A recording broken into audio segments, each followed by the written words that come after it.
அவங்களும் ஏகப்பட்ட ரூட் எல்லாம் பார்த்தாங்க, எதுவும் சரிபட்டு வரல அப்படின்னதும் இப்போ திமுகவை எப்படியாச்சும் வீழ்த்தணும், எஸ்ஐஆரை கொண்டு வந்து திமுக ஓட்டெல்லாம் நீக்கிட்டா நாம ஜெயிச்சிடலாம்ல அப்படின்ற கணக்குல எஸ்ஐஆரை கொண்டு வந்திருக்கிறாங்க அப்படின்னு சொல்லியிருக்கிறார் துணை முதலமைச்சர் உதயநிதி ஸ்டாலின். மக்கள் செல்வாக்கோடு இருக்கின்ற திராவிட இயக்கத்தை எப்படியாவது ஒழிக்க வேண்டும் என்று ஒன்றிய பாஜக அரசு நினைக்கிறது. நேரடியாக மக்களை சந்திக்க முடியாதவர்கள் குறுக்கொழியை இன்றைக்கு தேடிக் கொண்டிருக்கிறார்கள்.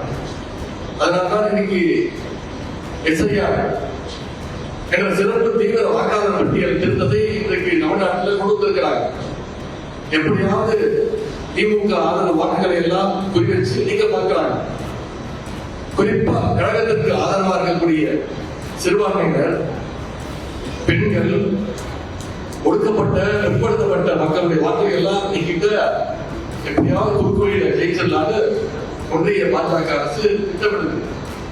தமிழ்நாடு இருக்கக்கூடிய ஒவ்வொரு பொறுப்பையும் கடைசி கருப்பு சிறப்பு தொண்டரை மீறி ஒரு தகுதியான வாக்காளர் கூட உங்களால் நிச்சயம் நீக்க முடியாது, நீக்க விட மாட்டாங்க.